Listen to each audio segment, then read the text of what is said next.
Hello everybody, welcome back to our channel. Today in this quick video I will be showing you how to connect Snapchat with Facebook.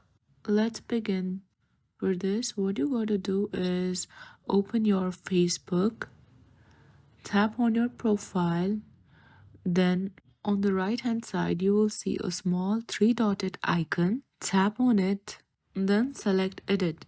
After that, scroll down to your bottom and tap on edit your info. There, select add social link and then tap on platform. Then search for Snapchat. After that, as accordingly, fill in your username and then select on save. There you go, you have it done. Now you have successfully connected your Snapchat to your Facebook. I hope you find this video useful. Please don't forget to like, share and subscribe our YouTube channel and also leave a comment down below. Thank you for watching.